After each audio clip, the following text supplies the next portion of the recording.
J'aimerais, si vous me le permettez pour cela, partir de deux exemples, de personnages, pour ainsi dire, contemporains, mais dont les devenirs furent néanmoins très différents.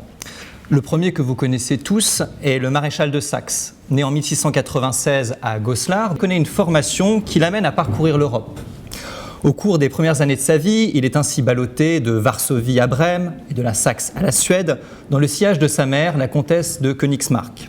À l'âge de 7 ans, il est doté de gouverneurs qui l'emmènent tour à tour à Utrecht, puis à La Haye, afin de l'éloigner des théâtres d'opération de la guerre du Nord. Dès cette époque, les conflits européens constituent néanmoins la toile de fond de l'enfance de Maurice de Saxe. En 1707, il assiste ainsi à un défilé de la flotte hollandaise à Amsterdam. En 1708, il participe visiblement à quelques opérations du siège de Lille. Sa véritable formation militaire ne commence cependant qu'en 1709, au moment où il est confié au comte de Schulenburg, lui-même militaire chevronné qui a déjà parcouru l'Europe. Sous son égide, le jeune Maurice de Saxe, qui vient lui-même d'être fait enseigne dans un régiment saxon, part d'abord dans les Pays-Bas. Il assiste au siège de Tournai et à la bataille de Malplaquet, qui voit s'affronter le maréchal de Villars d'une part, le prince Eugène et le duc de Marlborough de l'autre. Il s'initie également à l'art des fortifications à partir du cas pratique bruxellois. Un an plus tard, il quitte ce premier front pour gagner celui de l'Est, où il assiste aux opérations menées par Pierre Ier, en particulier au siège de Riga. Ce premier temps d'observation achevé, Maurice de Saxe entre alors dans la seconde phase de son apprentissage, celle de la pratique.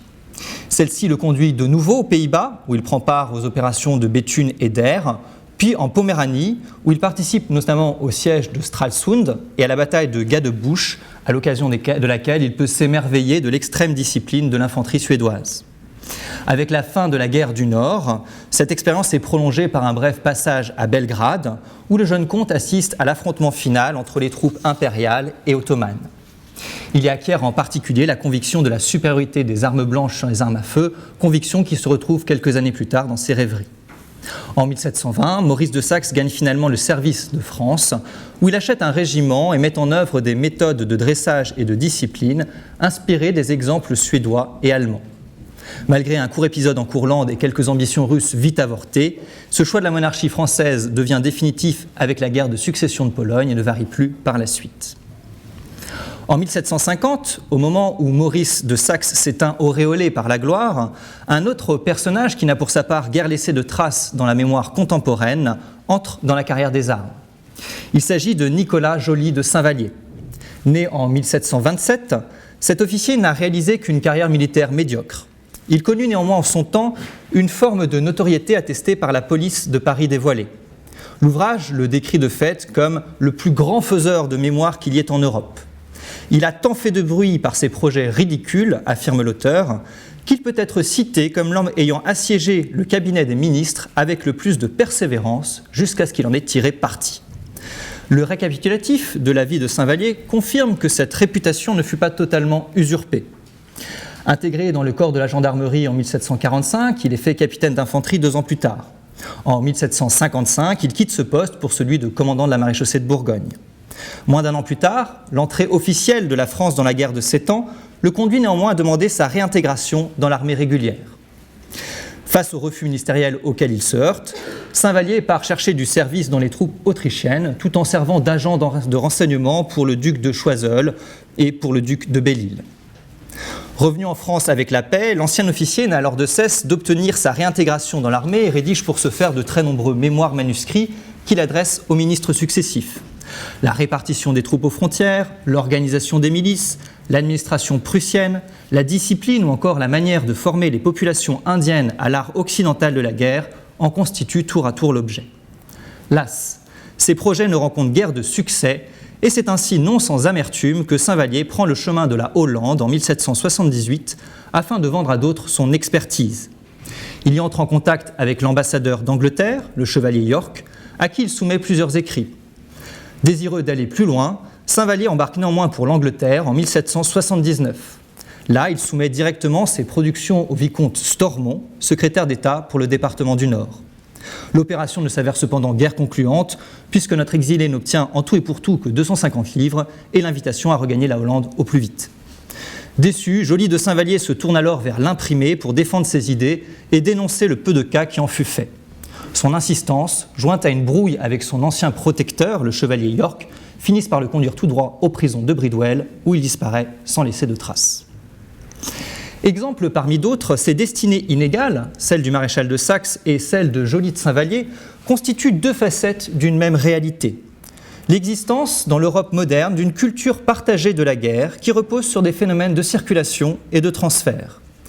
Culture militaire et savoir militaire sont en effet alors loin de s'insérer à l'intérieur d'un cadre national clos.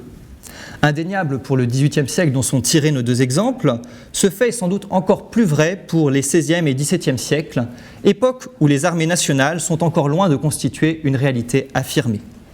L'apprentissage du métier des armes et sa pratique, que ce soit sur les champs de bataille ou à travers la production d'écrits théoriques, s'inscrivent alors à l'intérieur de logiques résolument transnationales. Si cette dimension internationale du métier des armes à l'époque moderne est connue depuis longtemps, les récents développements historiographiques lui donnent cependant une acuité nouvelle.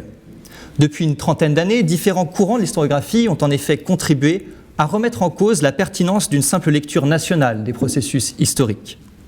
À l'histoire comparée s'est ainsi ajouté l'essor de l'histoire des transferts culturels, suivi du développement plus récent de l'histoire croisée.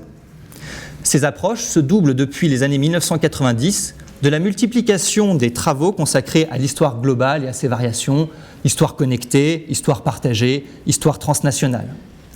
Construites les unes par rapport aux autres, voire les unes contre les autres, ces différentes approches ne sont pas équivalentes et possèdent chacune leur spécificité. Elles partagent néanmoins une conviction essentielle, l'idée que l'échelon national, hérité du XIXe siècle, ne saurait constituer le seul cadre pertinent de l'analyse historique. Elles relèvent par ailleurs toutes d'une même démarche de nature relationnelle qui vise à étudier les liens établis entre des formations historiquement constituées. Justifiée par de multiples facteurs, à commencer par l'accélération récente du processus de mondialisation, cet essor des approches relationnelles transnationales n'a pas été totalement ignoré par l'histoire militaire. Selon des modalités distinctes, les travaux de John Keegan, de Victor Davis Hanson, de John Lynn, de Jeremy Black ou encore de Geoffrey Parker, pour ne citer que les plus connus, ont contribué à insérer cette même histoire militaire à l'intérieur d'une perspective globale. Si ces historiens ont participé à un changement d'échelle de l'analyse et à un réel décentrement par rapport au monde occidental, beaucoup reste néanmoins à faire quant à l'étude des circulations et des transferts culturels dans le domaine militaire, et ce malgré l'existence de travaux pionniers en la matière, tels ceux d'Arnaud Balvet sur l'Amérique du Nord, ou encore ceux de John Thornton sur l'Afrique. Dans la plupart des ouvrages d'histoire militaire inscrits dans une perspective globale, la confrontation des cultures et des systèmes militaires nationaux ou supranationaux occulte en effet souvent l'étude empirique des échanges matériels et théoriques. C'est donc avec l'ambition de dépasser cette limite, et dans la continuité des travaux pionniers précédemment cités, que ce colloque propose d'ouvrir une réflexion sur le rapport unissant guerre, circulation et transfert culturel à l'époque moderne. Dans cette perspective, le choix a été fait d'envisager la guerre dans son sens large, et non simplement comme un temps d'affrontement par opposition au temps de paix. À ce titre, les échanges concernant le militaire en dehors des périodes de conflit seront ici pleinement inclus. La question de la spécificité du temps de guerre se pose pourtant néanmoins. Le principe d'une condamnation morale des conflits conduit en effet souvent à considérer les affrontements armés comme des moments de rupture où les espaces belligérants se refermeraient sur eux-mêmes. Cette conception est pourtant discutable, voire contestable. Par bien des aspects, la guerre favorise de fait l'intensification des échanges, qu'ils soient humains, technologiques ou culturels. Dans la continuité des théories de Georg Simmel, il apparaît ainsi possible d'interroger l'affrontement non pas tant comme une rupture, que comme un moment de socialisation au cours duquel s'élabore un langage commun. L'importance et la fréquence des confrontations entre les puissances européennes à l'époque moderne constituerait à ce titre une des raisons essentielles de la progressive homogénéisation de leur système militaire. En paix comme en guerre, l'activité militaire pose ainsi la question des transferts militaires qui l'accompagnent. Mobilisée depuis une trentaine d'années, cette notion de transfert est devenue un outil incontournable des sciences historiques. Elle renvoie à l'idée d'un mouvement d'objets, de personnes ou d'idées entre différentes aires culturelles, entraînant une transformation de la culture de l'ère réceptrice. Selon leur liaison plus ou moins étroite avec la guerre, Deux types de transferts culturels peuvent ainsi être distingués. Ceux que les conflits et leur préparation se contentent de favoriser, et ceux dont le contenu touche de surcroît aux militaires. Ces derniers seront plus particulièrement au cœur des journées à venir. Plus que l'impact de la guerre et du militaire sur des cultures données, c'est en effet le rôle des transferts dans la formation d'une culture militaire que nous entendons interroger. Une telle approche implique de préciser le sens ici conféré à la notion de culture. Celle-ci peut de fait être entendue de deux manières. Elle est à la fois une production intellectuelle formalisée, ce que l'on pourrait qualifier de culture avec un C majuscule, mais elle est également un modèle d'action et de compréhension du monde acquis au cours du processus de socialisation. Ce que Lucien Febvre qualifiait finalement d'outillage mental, à savoir tout ce dont un individu a besoin de savoir ou de croire pour agir d'une manière opérante aux yeux des membres de la société à laquelle il appartient. Dans cette double perspective, à la fois de production culturelle et d'outillage mental, les transferts touchant à la culture militaire relèvent ainsi aussi bien des transferts de savoir militaire théorique, que l'on peut relier à l'idée de production culturelle, que des transferts de représentation de la guerre, qui se rattachent pour leur part à l'idée d'outillage mental. L'étude de ces différents transferts invite ainsi à analyser tant la circulation des traités de tactique ou de médecine militaire, que celle des conceptions de la peur, du droit des gens ou de l'honneur militaire en vigueur dans les populations et chez les combattants. Une telle ambition est inséparable en dernier lieu d'un questionnement sur les circulations qui sous-tendent de tels transferts. Les mobilités humaines et matérielles déterminent en effet les possibilités de l'échange. Or, dans le domaine militaire, ces circulations sont à la fois multiples et protéiformes. À une époque où les déplacements restreints forment le quotidien d'une large partie de la population, le militaire se distingue de fait par l'importance et la fréquence de ses mouvements. Armées conquérantes, officiers en quête de formation, mercenaires à la recherche d'un emploi, prisonniers et déserteurs sillonnent notamment l'Europe. À ces circulations humaines s'ajoutent au demeurant les circulations matérielles, celles bien évidemment associées à la logistique des armées, mais également celles liées à la diffusion des idées et qui prennent la forme d'échanges de lettres, de mémoires ou encore d'imprimés. Constituant autant de vecteurs possibles au transfert, ces circulations se distinguent néanmoins par les motivations qui les déterminent. Les unes tiennent à la volonté d'acquérir ou de diffuser un savoir. C'est notamment le cas des circulations liées à la formation des officiers, à l'emploi des mercenaires, la circulation aussi des faiseurs de projets ou encore celle des traités théoriques sur la guerre. Pour les autres, en revanche, le transfert culturel ne constitue pas une motivation première, mais le corollaire éventuel du mouvement. On peut penser par exemple au cas des Irlandais réfugiés en France à la suite de la bataille de la Bonne en 1690. Motivés par une défaite militaire, leur arrivée contribua indirectement à des échanges et à des phénomènes d'acculturation entre France et Irlande. Si l'ensemble de ces circulations pose la question de leur rôle en matière de transfert, les premières demandent de surcroît de prendre en compte les motivations de leurs acteurs, leurs stratégies et les résultats qu'ils ont pu obtenir. À ces circulations dans l'espace, il conviendra au demeurant d'ajouter la question des circulations dans le temps. De fait, si les transferts culturels sont d'abord géographiques, ils sont également temporels. À ce titre, les phénomènes de réactualisation et de réappropriation dans le temps devront également être considérés. La mise en relation des notions de guerre, de circulation et de transfert culturel pose ainsi une série de questions qu'il est possible de résumer par une double interrogation.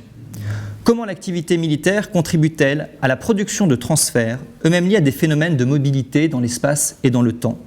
Et quelle influence ces mêmes transferts exercent-ils dans la formation d'une culture partagée de la guerre? Pour mettre à l'épreuve cette double problématique, nous avons privilégié le cadre de l'Europe moderne.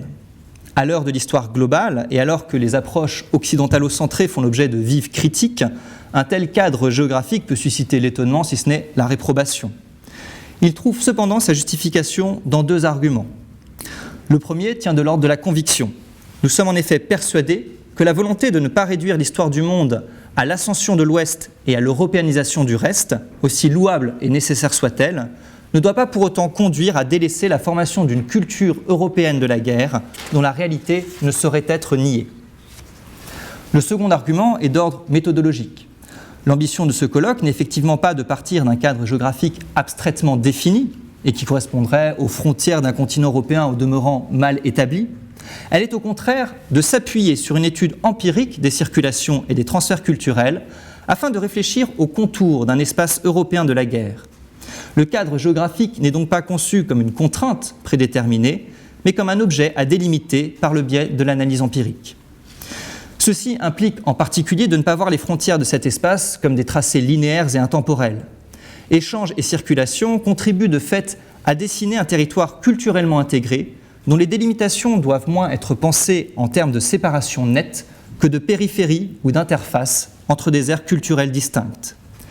Il n'y a pas un lieu précis où transfert et circulation s'arrêtent, mais un moment où leur efficacité se fait moindre.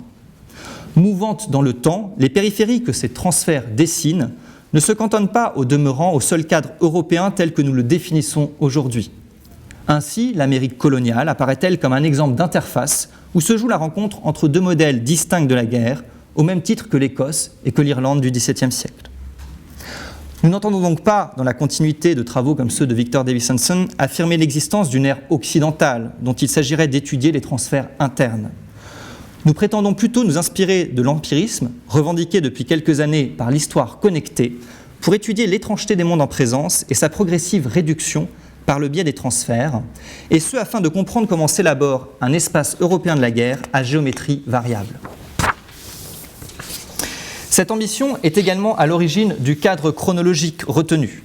Entre la Renaissance et l'Empire, la guerre et les transferts qu'elle suscite constituent effectivement un puissant facteur d'intégration européenne. L'efficacité de ce dernier est au demeurant renforcée par le processus de réduction en art qui caractérise cette période. Les anciens savoir-faire sont alors rassemblés, ordonnés et synthétisés afin d'en tirer un nombre restreint de principes devant servir à guider l'action individuelle. Dans le domaine militaire, cette action se traduit par l'assimilation de la guerre à une véritable science aux prétentions universalistes. Le sort de la bataille ne doit plus être déterminé par l'habileté personnelle, mais par les lois de la géométrie. La diffusion de cette conviction, jointe aux effets d'une longue habitude de la confrontation, contribue à l'homogénéisation des pratiques guerrières en Europe, au point que se pose au XVIIIe siècle la question des identités militaires nationales. Comment concilier en effet l'uniformisation des armées et de leur mode d'action et l'affirmation de communautés imaginaires en train de se consolider. Entre le XVIe et le XVIIIe siècle, les circulations et les transferts culturels liés à la guerre jouent ainsi un rôle essentiel dans la progressive intégration culturelle de l'Europe, en même temps que dans l'affirmation ou dans la réaffirmation de sentiments nationaux, la Révolution et l'Empire constituant à ce titre le point d'orgue de cette double évolution. Pour mener à bien cette étude empirique des transferts et de leur influence sur la construction d'un espace européen de la guerre à l'époque moderne, quelles approches convient-il cependant d'envisager ? Par souci de concision, nous n'en proposerons ici que 3, à charge à ce colloque de nous montrer d'autres pistes possibles. La première, et la plus évidente, est sans aucun doute l'étude des vecteurs des transferts, tant humains que matériels. À ce titre, il conviendra en particulier de ne pas s'arrêter à l'ordinaire litanie des grands théoriciens militaires, couramment reprise dans toutes les histoires de la pensée stratégique occidentale. L'objectif poursuivi n'est effectivement pas d'énumérer des positions doctrinales, mais de comprendre comment circulent idées et modèles.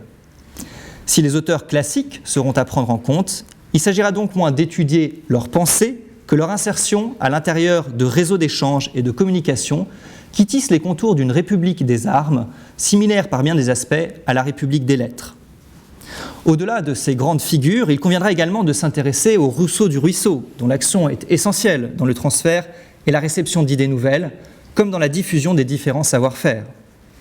Enfin, si le rôle des militaires apparaît a priori prépondérant, celui des civils devra également être posé, qu'ils soient membres des administrations militaires, diplomates, ingénieurs, religieux, journalistes ou simples curieux du fait militaire. Pour l'ensemble de ces vecteurs humains se pose une série d'interrogations. Celle de la dimension consciente ou non du transfert culturel auquel ils contribuent, celle de leur intérêt et des stratégies qu'ils déploient pour assurer ces transferts, celle de leur influence comme médiateurs dans la transformation des savoirs et des représentations qu'ils exportent d'une ère à l'autre, celle encore de l'échelle d'inscription de leur action. Plus largement, ces vecteurs humains posent au demeurant la question de l'évolution de leur profil. Entre le XVIe et le XVIIIe siècle, l'affirmation progressive des armées nationales et la réduction du mercenariat et de l'entreprise ne contribuent-ils pas en effet à substituer à la circulation massive des hommes et de leur savoir-faire le déplacement individuel de spécialistes ? Il appartiendra aux communications à venir de répondre notamment à cette question. Au-delà de ces vecteurs humains, la circulation des objets et leur rôle en matière de transfert apparaît par ailleurs tout aussi essentiel. Ces objets sont bien évidemment ceux liés à l'écrit, qu'ils soient manuscrits ou imprimés, mémoire militaire, relations diplomatiques ou encore périodiques. Tous ces supports soulèvent l'enjeu de leur circulation et de leur réception, et plus particulièrement de leur traduction. Ils posent plus largement la question du rôle croissant de l'écrit dans l'intégration progressive d'un espace européen de la guerre. D'autres objets manufacturés les accompagnent néanmoins. Armes, vêtements et ustensiles passent en effet d'une ère culturelle à l'autre et posent tout autant la question des appropriations et des réappropriations auxquelles ils donnent naissance. Une deuxième approche possible réside dans l'analyse des phénomènes de réception. Elle englobe en particulier la question de l'assimilation, de l'adaptation ou du rejet des savoirs transférés et celle des raisons à même d'expliquer l'ascendance prise selon les cas par l'une ou l'autre de ces trois options. Les différences de mentalité entre les aires concernées constituent sur ce point un premier facteur d'explication. Elles ne sont cependant pas les seules. Les variations de structure économique, sociale et politique, l'inégalité des forces en présence dans le cadre notamment de conflits asymétriques, le contexte géopolitique sont autant d'éléments pouvant entrer en ligne de compte. Ainsi, pour des populations révoltées, la reproduction de formes de combat réglées peut-elle s'inscrire à l'intérieur d'une quête de reconnaissance internationale, tandis que le rejet de ces mêmes formes de combat réglées peut elle-même répondre à la prise en compte d'un déséquilibre des forces justifiant le recours à des pratiques de guérilla. Cette analyse des phénomènes de réception inclut au demeurant un nécessaire questionnement sur le rapport existant entre transfert et altérité. L'un ne saurait effectivement être pensé sans l'autre, au risque de faire des transferts un phénomène inéluctable, auquel rien ne saurait s'opposer, ou de transformer au contraire l'altérité en une barrière infranchissable s'opposant à tout transfert. Dans le rapport entre transfert et altérité se pose ainsi une double question. Celle de l'influence exercée par l'altérité sur les modalités des transferts et celle de l'influence des transferts sur l'évolution du sentiment d'étrangeté qui peut exister entre des aires culturelles données. Une dernière approche possible réside enfin dans l'insertion de la question des transferts culturels à l'intérieur d'une analyse croisée. L'histoire des transferts se concentre effectivement sur les circulations entre aires culturelles dont elle contribue à mettre au jour convergence et divergence. Dans cette perspective, elle privilégie une analyse en termes de diffusion linéaire depuis un espace A vers un espace B. Elle tend par là même à laisser de côté les questions de réciprocité et de réversibilité, alors même que la plupart des transferts sont rarement à sens unique. Par opposition, l'histoire croisée, qui a connu un récent essor, propose de réfléchir sous l'angle de l'interaction et de l'intersection plutôt que de la circulation. Elle s'intéresse en particulier à la production d'objets et de savoirs issus de croisements multiples et dont l'élaboration affecte également, bien que de manière asymétrique, les différents espaces concernés par ces entrecroisements. Une telle approche apparaît par bien des aspects stimulante pour penser la formation d'un espace européen de la guerre à l'époque moderne. Elle permettrait, par exemple, de reconsidérer à nouveau frais la question de la révolution militaire. Traditionnellement conçue comme une succession d'innovations progressivement répandues depuis leur centre d'apparition vers le reste de l'Europe, cette révolution militaire relève assez bien, en théorie, d'une analyse en termes de transfert culturel. Pourtant, cette approche suscite de multiples difficultés. Ainsi, la contre-marche, dont l'invention est attribuée au Nassau, est-elle pratiquée quelques décennies plus tôt en Espagne.